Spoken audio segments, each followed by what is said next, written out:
벚꽃이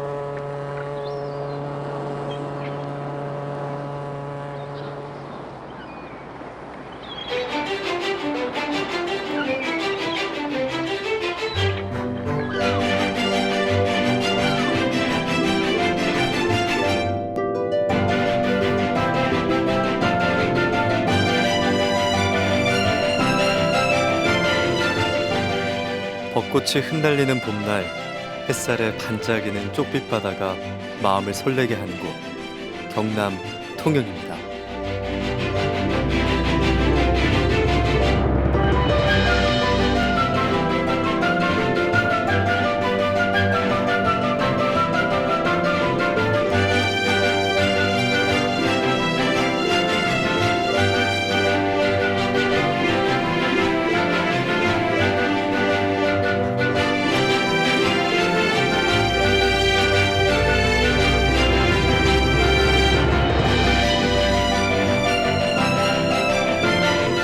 충무공 이순신 장군의 힘찬 호령 소리가 들려올 것만 같은 곳, 통제영 300년의 유서 깊은 역사와 문화의 도시, 충절의 고장, 예향으로도 잘 알려진 통영.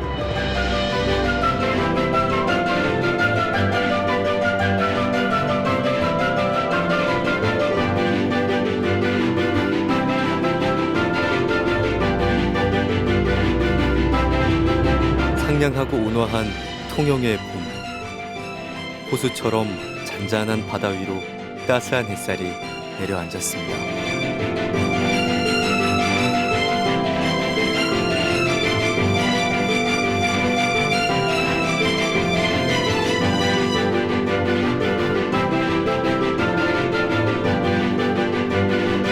점점이 떠있는 섬과 푸른 바다, 눈길 닿는 곳마다 한 폭의 그림처럼 아름다운 곳.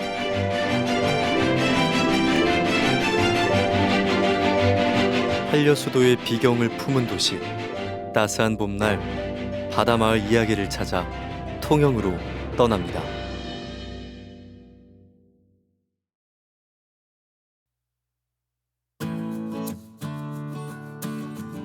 녹색과 청색 사이 짙고 푸르러 오묘한 빛깔의 바다.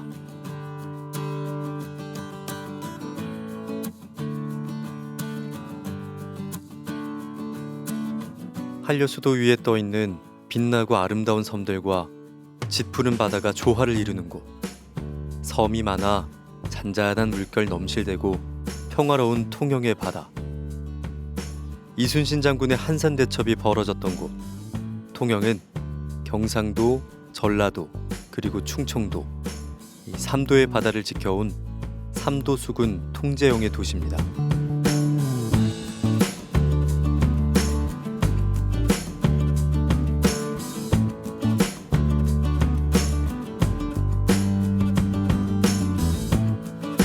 새벽문이라고도 불리는 망일루를 지나 통제영으로 들어갑니다.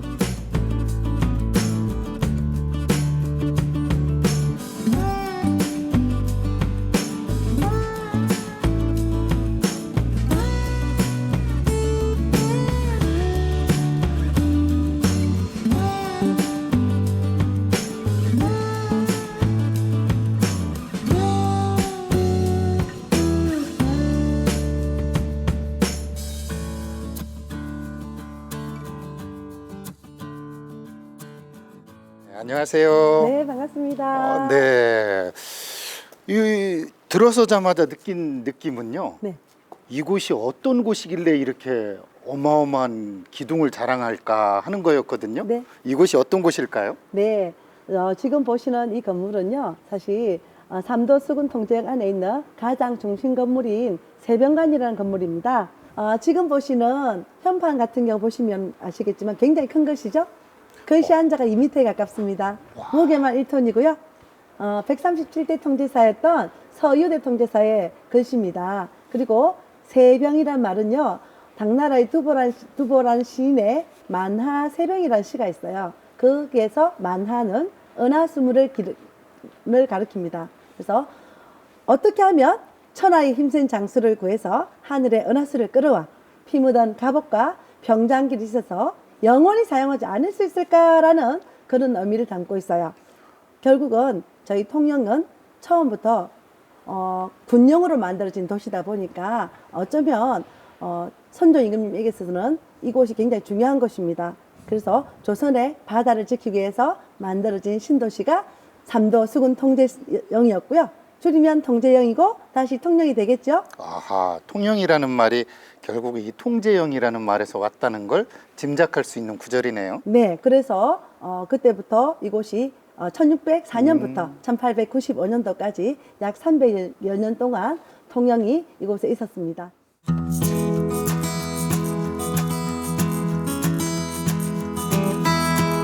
통영의 바다가 내려다 보이는 곳에 위풍당당 자리 잡은 삼도 수군 통제영.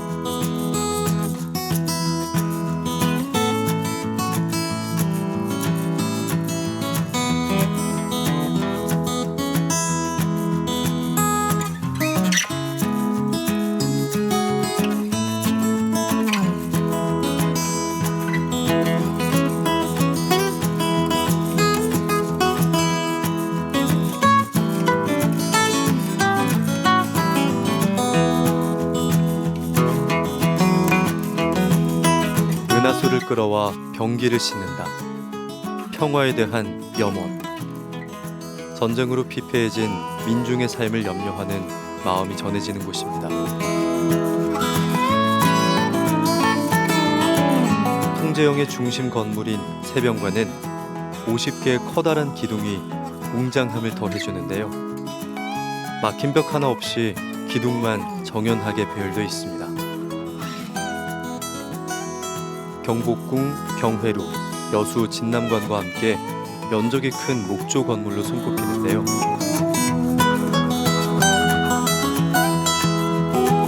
임진왜란 이후 300여 년 우리의 바다를 지켜온 조선 수군의 중심입니다.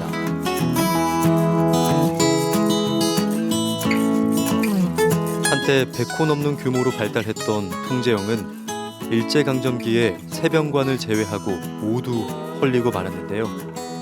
2000년부터 복원공사를 시작해 이렇게 통제영의 위용을 되살렸습니다.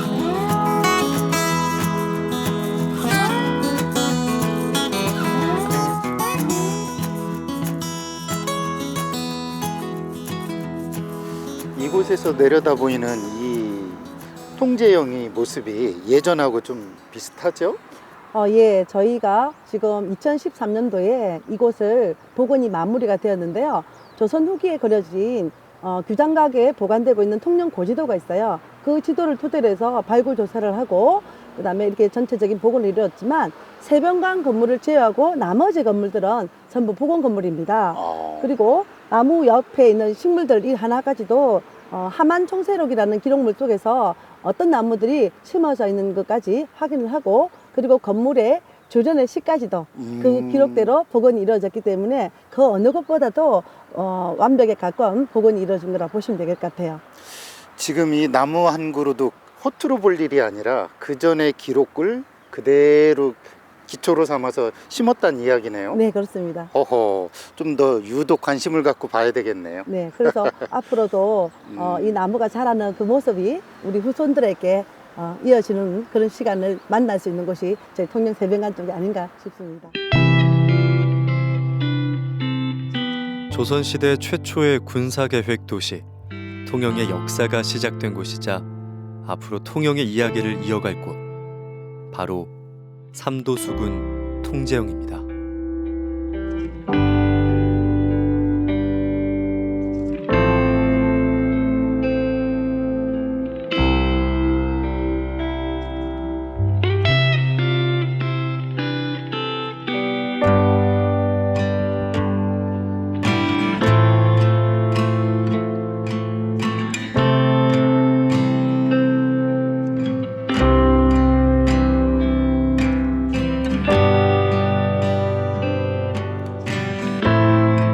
봄꽃이 반겨주는 통제영의 봄.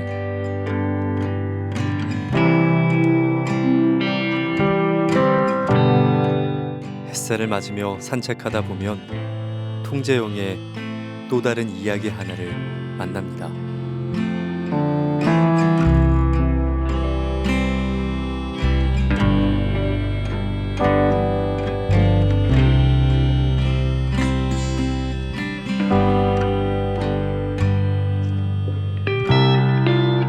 통제영 안에 조선시대 최고 공방인 12공방이 있었다고 하는데요. 오늘날에도 유명한 통영 전통공예의 시작이 바로 이곳에 있었습니다.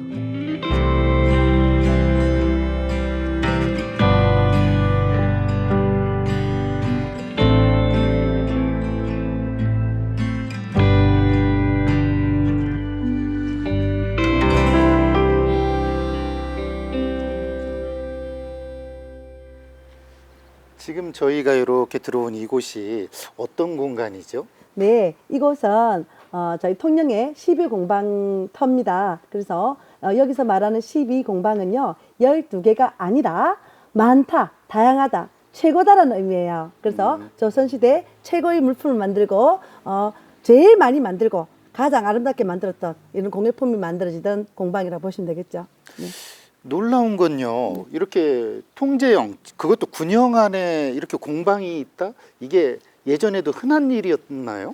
원래는 임진왜란 당시에 이순신 장군님이 삼도 수군 통제사라는 직함을 받았을 때 한산도 진영에 계셨어요. 하지만 전시 중인데 재원을 마련할 길도 없고, 그렇지만 군인들은 무기라든지 이런 것들이 필수로 필요했겠죠. 그래서 자급자족을 해가면서 한산도 진영에서 이런 공방이 해서 물품을 만들어서 군비를 마련하고 여러 가지 했던 흔적들, 기록들이 남아 있습니다. 아. 네, 그러다 보니까 이것도 새로운 통영이 옮겨왔기 때문에 어쩌면 처음부터 공방에서 집을 짓고 그다음에 무기를 만들고 그러다가 전쟁이 일어나지 않으니까 나라에 진상하고 사신에게 들려보내고 관공서 납품하던 것을 본격적으로 했던 것이 바로 이 통정의 12공방이라 보시면 되겠습니다.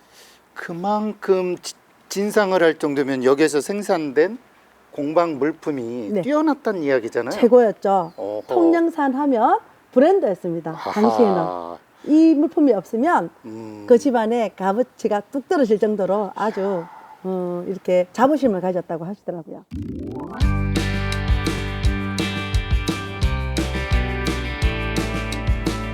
통영 나전칠기는 그야말로 명품 중의 명품입니다.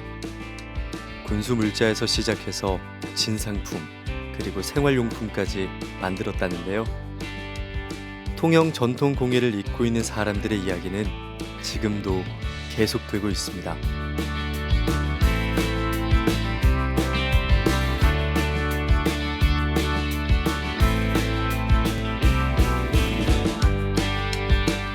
그리고 화폐를 만들던 주전소도 있었다고 합니다.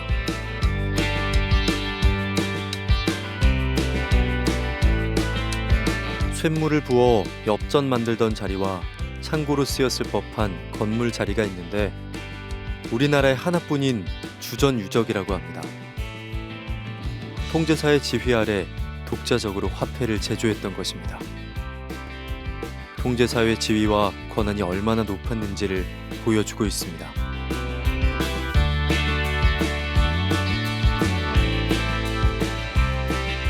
이곳은 사실 얼마 전까지 몇 년 전까지는 충렬 여자상업고등학교, 중고등학교였던 자리인데요. 여기 이곳이 지금 학교 운동장터입니다.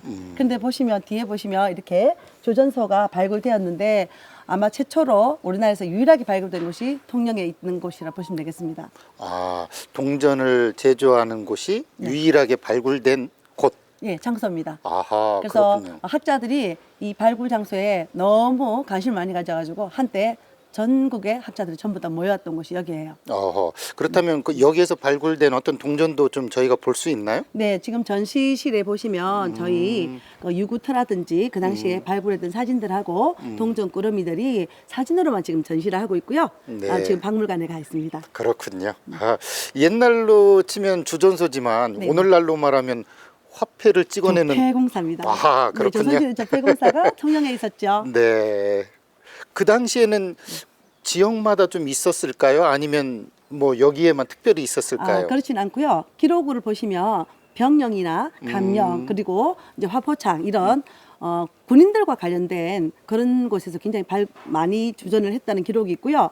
평안도 감령하고 통정 주전소에서 가장 동전을 많이 만들었다는 그 기록들이 조선왕조실록이라든지 성정원 일기에 등장을 합니다. 잔잔하고 푸른 바다, 삼면이 바다로 둘러싸인 도시 통영. 바다가 육지를 파고들어 오목한 강구안 포구. 강구안에서 올려다보면 비탈진 언덕 위에 오래된 집들이 촘촘하게 남아 있습니다. 동쪽 벼랑에 자리한 마을 동피랑인데요.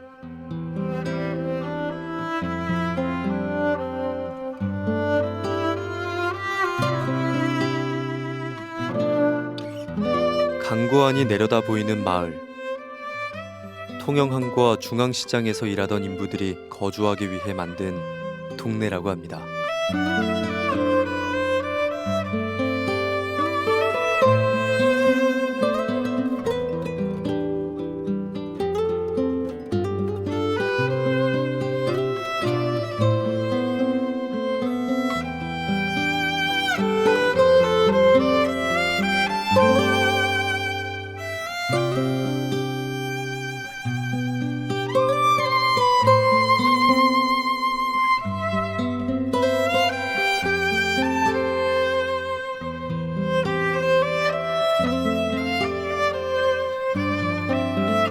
와, 지금 벽화가 굉장히 큰데요? 네네. 여기 벽이 제일 큰 벽이라고 생각하시면 돼요. 아, 그래요? 네네. 그러면 이 벽화에 지금 내용이 어떤 거예요? 좀 검고 붉은색밖에 안 보이는데. 네네. 여기는 밥장 작가의 일러스트 작품인데, 네. 검은 통영 붉은 순신이라고 아무래도 이순신 장군을 부각해서 좀 재미있는 그림으로 우리 관광객들에게 알리고자 아, 이렇게 표현하신 것 같아요. 네. 좀 특이하게. 네. 붉은 순신은 이해가 돼요. 네네. 건명해 보면 뭐 유리소탕 혈염사나 그래서 한 번 소탕하면 저게 피가 산화를 물들인다고 그랬으니까. 근데 검은 통영은 이해가 잘 안 돼요. 네, 이 밥장 작가의 스타일이 모든 걸 펜 드로잉으로 해서 검정색으로 표현을 많이 해요. 근데 여기 이제 벽화에서 좀 임팩트 있게 검정으로만 그리면 이제 사람들한테 혐오감을 줄 수가 있으니까 약간 붉은색을 이순신을 강조하고 싶어서 붉은색을 한 거라고 봅니다. 네. 더 궁금한 건 이 통영 동피랑 언제부턴가 벽화하고 뗄 수가 없는 이름이 됐잖아요. 그렇죠.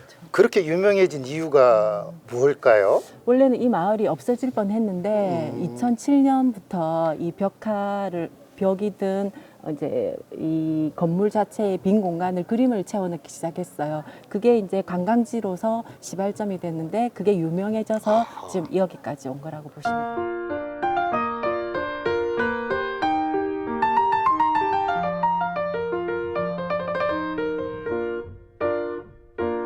구불구불 미로 속을 걷듯 이어지는 좁은 골목길.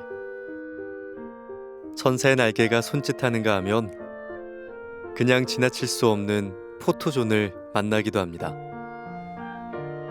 골목골목마다 펼쳐지는 아기자기한 그림들. 2년마다 공모전을 통해 새로운 벽화로 교체된다고 하는데요.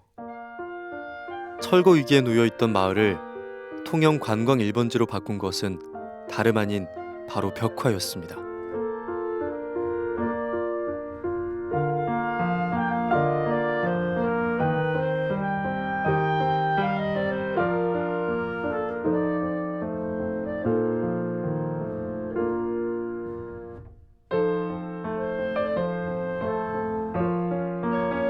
마치 커다란 미술관 하나를 보는 것 같은 동네. 통영의 바다가 바닥에 깔리고 여기에 아름다운 마을 풍경이 더해져 하나의 멋진 그림이 완성되었습니다.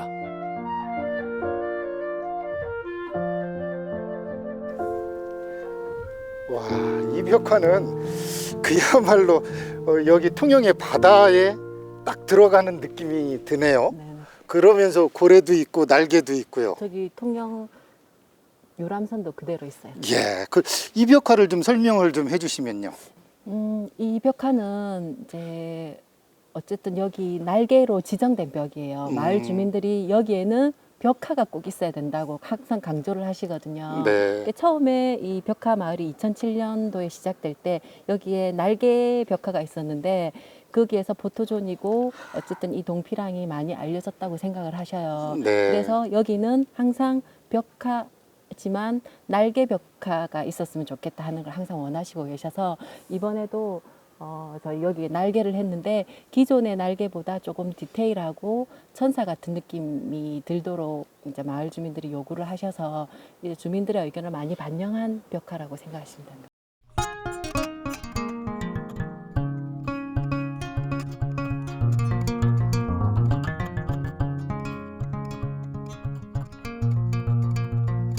마을의 이야기가 담긴 골목길. 벽화는 고단한 삶이 담긴 달동네 골목을 통영의 새로운 명소로 탈바꿈시켰고 예술가들에게는 새로운 꿈을 꾸게 해주었습니다. 곱게 단장한 마을에서 맞이하는 이 봄이 더욱 화사하게 느껴집니다.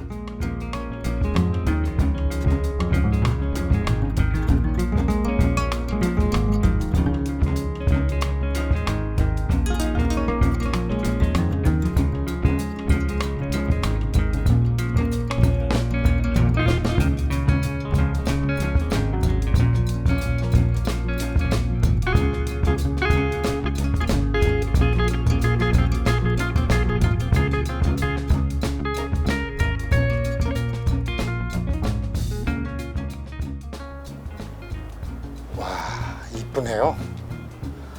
이곳에 예술가들의 손길이 계속해서 늘어나길 바라실 것 같아요. 네, 여기에 작가들이 한 곳 한 곳 캠퍼스처럼 그림을 그려놓듯이 아름답게 자기 꿈을 펼칠 수 있도록 지금도 사실 관심을 많이 가져주고 계세요.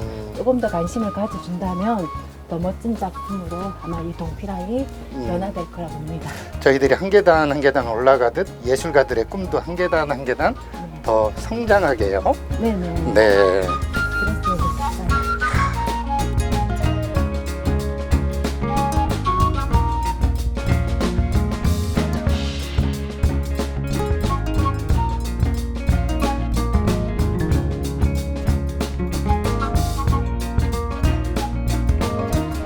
골목에 펼쳐진 푸른 바다 벽화에서 예술가도 물고기도 언덕배기 집들도 꿈을 키웁니다.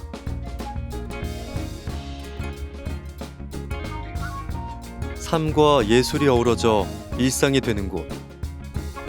통영 관광 명소가 된 동피랑에서 통영과 바다 그리고 사람들의 이야기를 듣습니다.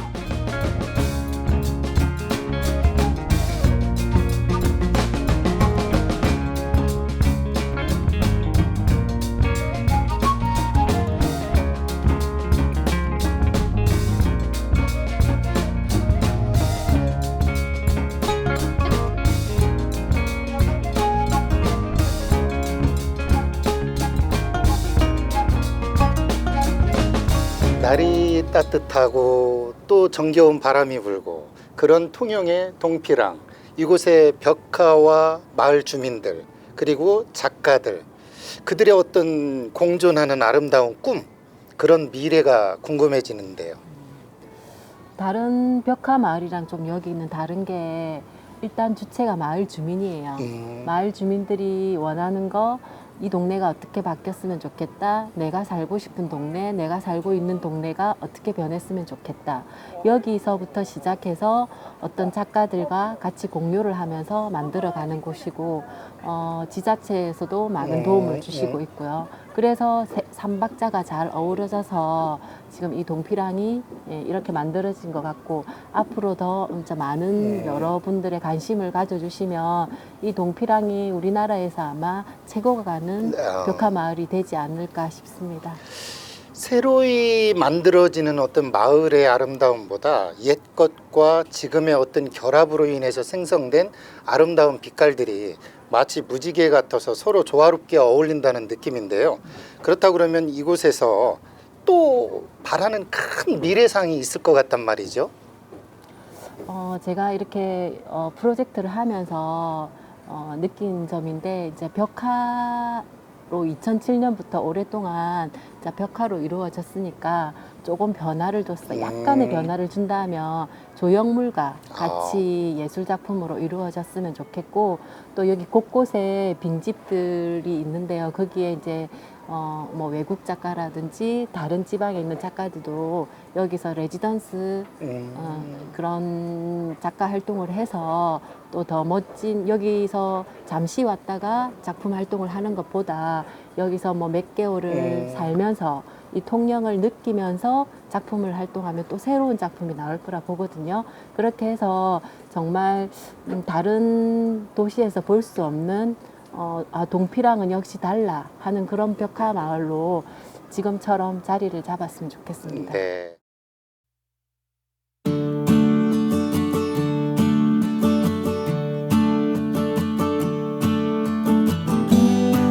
동쪽 벼랑에 있는 마을 동피랑의 이야기, 그리고 예술의 만남.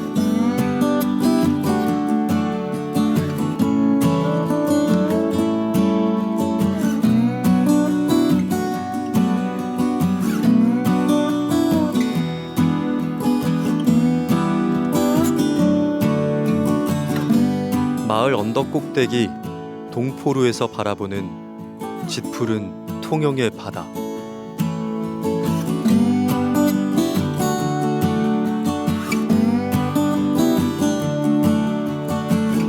하늘과 바다, 그리고 동피랑. 푸른빛 이미지들이 겹치고 겹쳐 통영만의 색으로 가슴에 남습니다.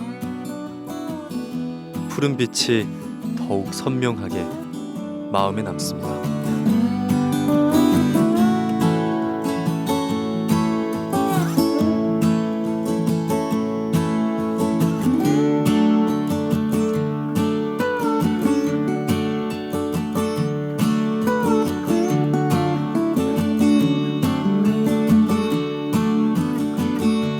따스한 봄 통영의 풍경.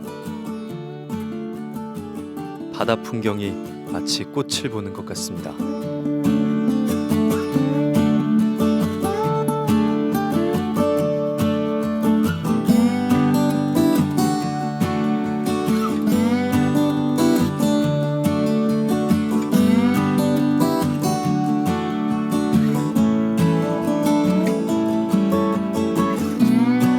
동피랑 경관 여화편 합보. 동피랑의 경치를 바라보니 마치 꽃잎 조각보 같구나.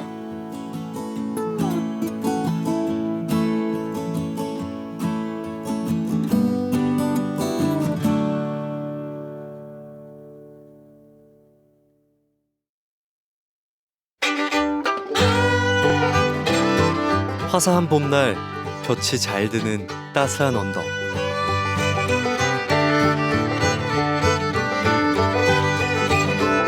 한국 문학의 거장 박경리 작가의 기념관을 찾았습니다.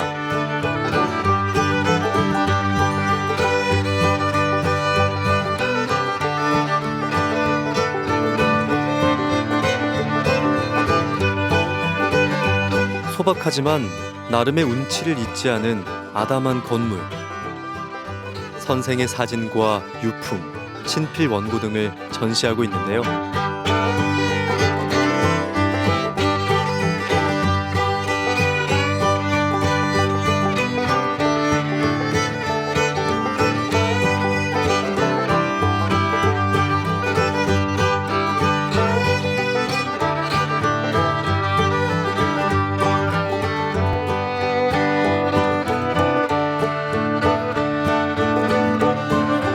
박경리 작가의 문학 정신을 조금이나마 엿볼 수 있는 공간입니다.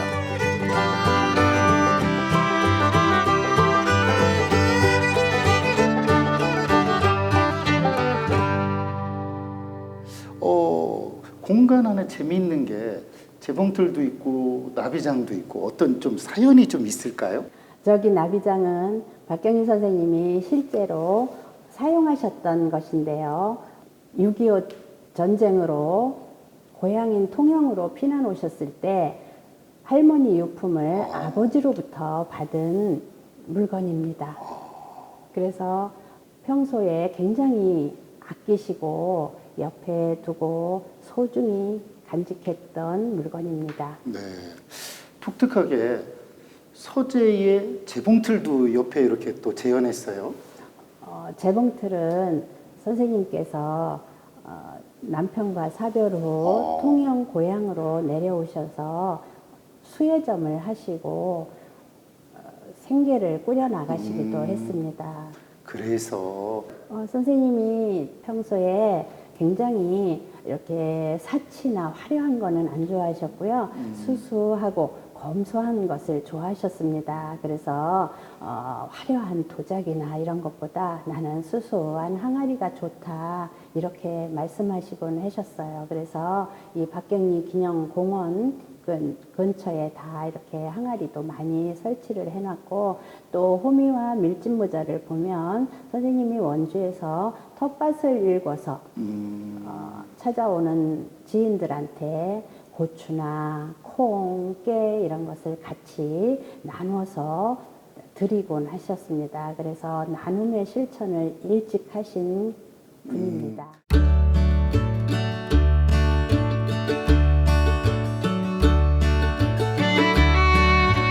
한국인의 애환과 생명력을 가장 빛나게 표현한 작가 박경리. 대표작인 대하소설 토지는 1969년부터 1994년까지 만 25년에 걸쳐 집필했다고 하는데요. 5부작의 작품 안에 600명이 넘는 인물이 등장하고 200자 원고지 3만여 장에 이르는 방대한 분량입니다.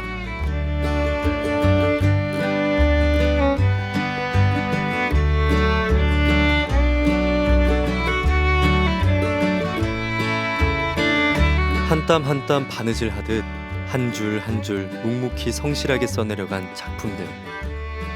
선생이 남긴 유품이며 유필 원고를 보고 있자니 조용히 건네는 작가의 음성이 들리는 듯합니다.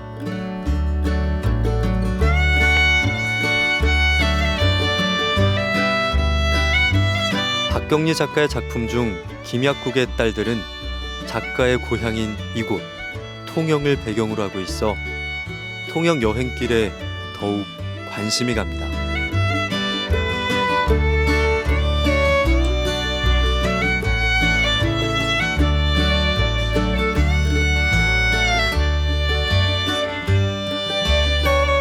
한 시절의 시간과 공간이 농축되어 있는 작가의 문장들.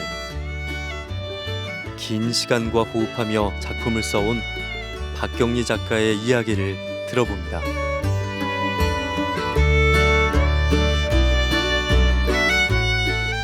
이곳은 김약국의 딸들 주요 무대를 재현해 놓은 것입니다. 박경리 선생님께서 김약국의 딸들 제1장 통영은 다도해 부근에 있는 조촐한 어항이다. 부산과 여수를 오가는 항로의 중간 지점으로 그곳의 젊은이들은 조선의 나폴리라 부른다. 이렇게 표현했습니다. 그러니만큼 통영 바다는 맑고 푸르다. 이렇게 시작이 되거든요. 바로 여기가 충무항이었고 그때 바닷가 항구입니다. 그래서 간창골, 바로 김약국의 딸들 배경무대가 된 곳이죠. 그곳에 서문고개에는 박경리 선생님이 태어나시고 사신 곳입니다. 그리고 간창골이라는 이름은 관청이 많이 있는 마을이라 해서 관청골에서 간창골로 어원이 바뀐 건데요. 간창골이라는 곳에 김약국 아저씨를 설정해서 딸만 5을 낳은 그런 집안의 얘기를 시작되는데 아주 개성이 뚜렷하고 정말 파란만장한 이야기를 이끌어내신 분이시죠.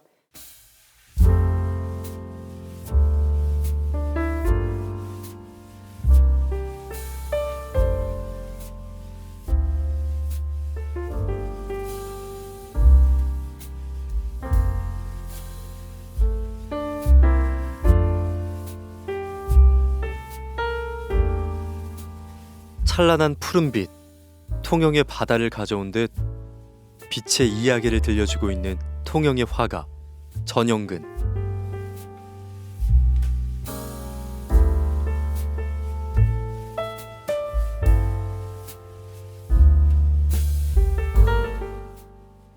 생명을 품은 형상과 소리, 강렬한 세계 하모니로 생기가 넘칩니다. 안녕하세요, 선생님. 아유, 예, 안녕하십니까. 어서 오십시오. 네.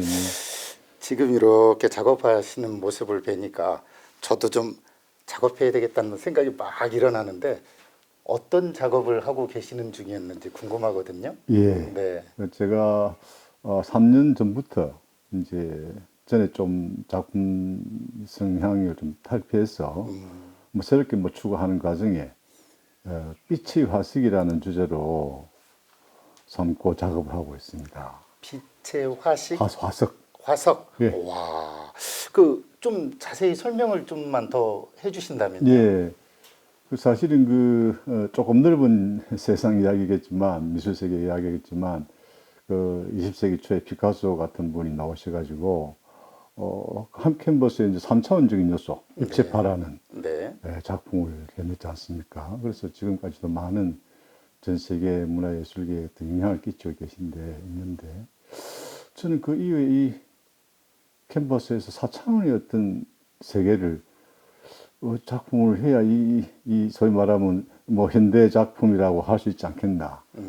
늘 고민을 해왔죠. 근데 결국은 그게 이제 공간이 포함되는 아주 시간이 포함되는 4차원 세계를 현실 세계에서는 상당히 뭐 만들어내기는 물론 뭐 오래 연구하면 방법이 있겠지만 어떤 작가는 뭐 그림에다가 시계를 붙이기도 하고 뭐 그림 작가 있지 않습니까? 네. 4차원적인 요소를 이제 추구했던 작가들인데 그 고민하다가 결국은 인상주의도 뭐 르네상스 시대의 그 고전적 사실주의도 이 문장으로서 문단으로서 언어로서 그 작품의 어떤 세계를 표현했거든요. 입체파, 야수파. 그래서 저는 화석이라는 걸 가지고 시간적 개념을 도입을 했습니다. 그래서 그런지 이렇게 문이나 또는 그리시는 어떤 걸 보면 약간 좀 몽환적이고 상상을 막 하게 되는데요. 예, 저는 여기 전부 다 통영 앞바다였어요. 일릉이는 빛을 받아서 반사되어서 일릉이는 바다의 물결이고 네. 그 속에 이제 인간의 삶의 모습이 녹아 들어가 있는.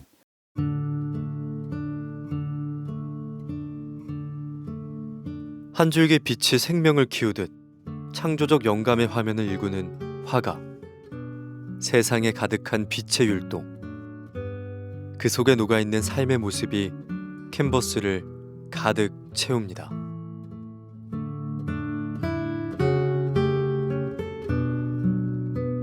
봄날, 바람결에 부딪히는 햇살. 그 주변의 모든 것이 화가에게 영감으로 다가옵니다.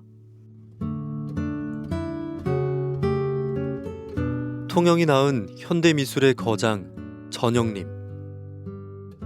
전영근 화백의 아버지입니다.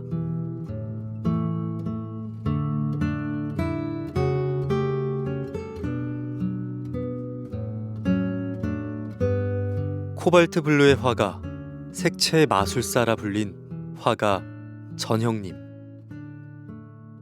96의 나이로 생을 다하는 날까지 붓을 놓지 않았다고 하는데요.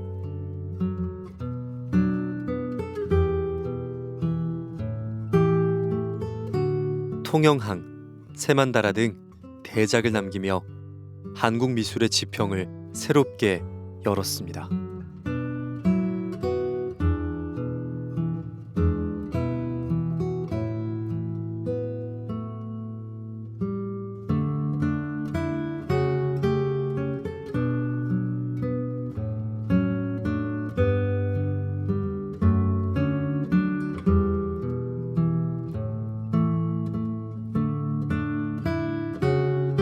통영 바다를 연상시키는 푸른색으로 수많은 작품을 완성한 전형님 화백.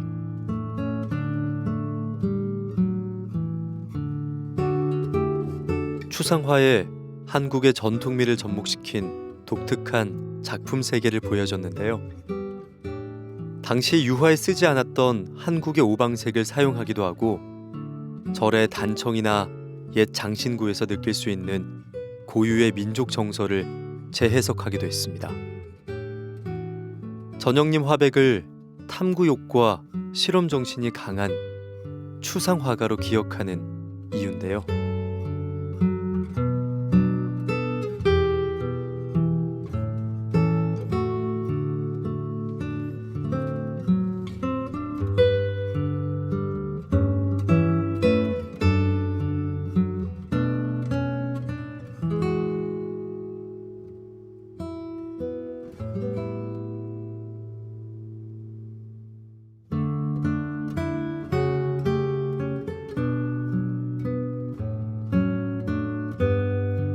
아버지인 전영림 화백의 수많은 작품에 둘러싸여 성장한 전영근 화백. 아버지와 같은 화가의 길을 걷게 된 것은 지극히 자연스러운 일이었을 것입니다.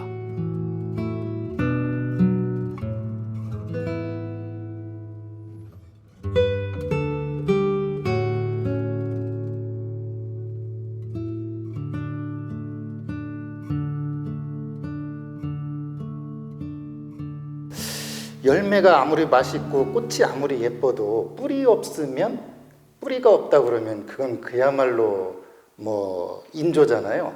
그런데 이렇게 뿌리가 깊은 통영, 그리고 또 예술이 깊은 아버님, 어떤 교육이나 어떤 지침이나 그런 것 중에 또 기억에 남는 일이 좀 있으실까요? 예, 그 예술가는 끊임없는 그 뭔가 새로운 걸 해야 되는 그런 마음을 갖는 근성을 가져야 되고, 또 남들이 하지 않는 생각을 해서 자기만의 예술 세계를 꼭 펼쳐야 된다.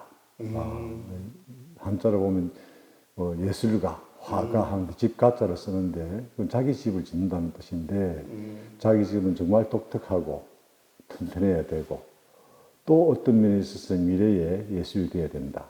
항상 그 말씀은 참 이빨처럼 말씀을 해주셨어요. 그래서 거기에 대한 부담감이 엄청나게 있었습니다. 그래서 그런지 우리 작가님의 작품도 독특하면서도 영감이 있단 말이에요. 저는 제일 부러운 게 아버님께서 예술가시니까 혹시 막 많이 도와주셨을까요? 아니요, 참 그것도 의견 같은 그 가족이다 보면 그렇게 얼마든지 할 수 있고, 자식이다 보면 할 수 있는데, 아버님은 이 작품은 좀 누구 닮았는데 그거는 조금 지양해야 된다. 이렇게 냉철하게 냉철하게 자제분을 해주시고, 색은 이런 색을 써서 섞어서 써야 된다. 그 다음에 에스키스는 될 수 있으면 작품에 가깝게 완벽하게 할 만큼 에스키스를 해서 마무리해야 된다. 가장 혹독한 가르침의 스승님이 아버님이셨네요. 네, 저는 그렇게 생각하고 있습니다.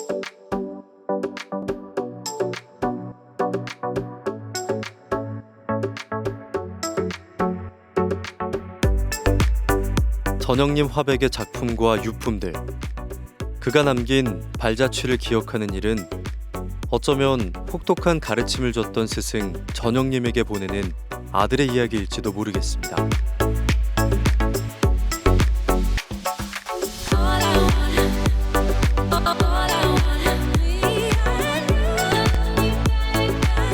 미술관 3층에는 전영근 화백의 작품들이 전시되어 있는데요. 켜켜이 쌓인 시간들, 그리고 다양하게 구성된 빛의 이야기, 개성 강한 도자기 작품들까지.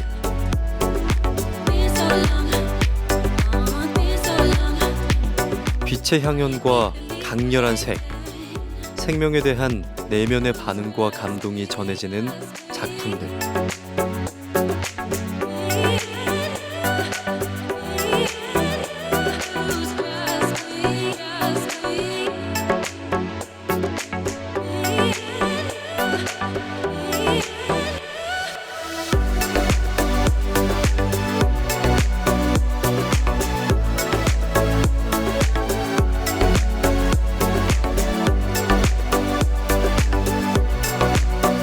수많은 경험과 만남의 시간이 교차해 맞이하는 창조적인 순간.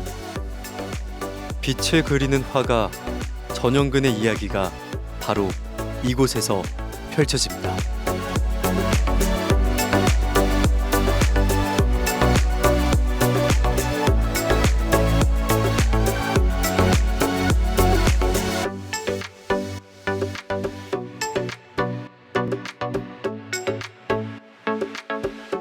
지금 이 뒤에 작품도 계속 그 화석 시리즈 연작인가요? 예. 네. 화석 시리즈 인작 중에 제일 현재까지 제일 큰 작품입니다. 아하. 통영 노을빛을 받은 통영 바다의 느낌을 이제 조상적으로 구성을 해봤죠. 예. 밑에서 아버님의 통영항과는 완벽하게 너무나도 달라서 이 두 분의 관계는 전혀 다른 분이다 할 정도거든요. 그래서 보기가 더 좋았던 것 같아요. 아유, 너무 그렇게 봐주시니 정말 감사합니다. 제가 알기로는 여기 청소년에게도 많은 영향력을 미치셨다고 들었거든요. 영향력이라기보다 이제 지역에 있는 선배로서 지역 청소년들에게 조금 뭔가를 조금 이렇게 봉사를 해야 되지 않겠나. 내가 가지고 뭐 있는 게 예술적 재능이니까 재능 기부를 좀 해야 되겠다 해서 한 10년째, 작년까지 10년째 통영 정인 청소년 아카데미라고 해서 1년에 한 20명씩 10년간 배출을 해서 와. 6개월 정도 강의를 했죠. 와, 굉장히 행복한 청소년들이 이 지역에 좀 많이 영향을 받았겠어요. 예, 저는 예술가들의 삶이 어떤지 좀 알려주기 위해서 저는 직접 어디 그림을 보고 그리라는 게 아니고 앞에서 제가 종이를 크게 놓고 같이 그립니다. 이걸 따라서 그려보라. 이렇게 표현해라. 야외 스케치도 나가서 그리는 방법.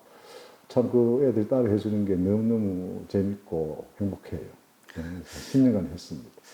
그러면서 느낀 어떤 뿌듯함이나 그런 것도 좀 많이 있으시겠어요? 예, 저는 뭐 어떤 영광을 누리고자 하는 것도 아니고 그 학생들 순수한 어떤 시각으로 또 예술을 바라봐주는 그 모습이 너무 좋고 또 학생들이 뭐 자기들 집에서 어떨지 모르겠는데 너무 착하고 좋아요.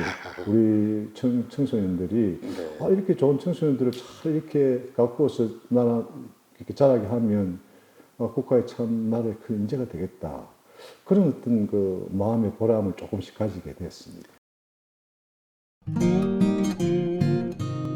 눈이 부시게 반짝이며 고요하면서도 강한 존재감을 드러내는 통영의 바다. 봄날, 새로운 계절의 시작. 찬란한 변화의 순간과 마주한 통영 여행. 잠시도 쉬지 않고 물결치는 저 바다처럼 우리 삶도 자연스럽게 물결치며 흘러가는 것은 아닐지. 무한한 삶의 모습을 보여주는 바다 앞에 서서 다시 생각해 봅니다. 다도해 쪽빛 바다가 품은 통영의 사람들과 예술. 바닷가 마을의 이야기를 떠올려 봅니다.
일수절마자 방허처 공명 능히 시련을 겪은 자라야 바야흐로 공명을 이룰 수 있다네.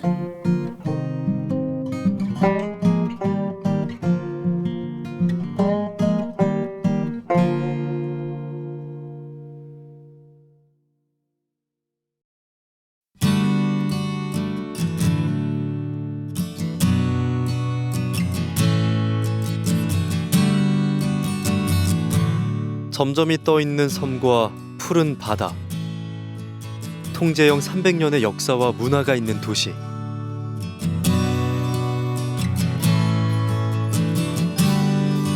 도시 전체가 한 폭의 그림처럼 아름다운 곳. 따스한 봄날, 바다를 품은 땅. 통영의 이야기였습니다.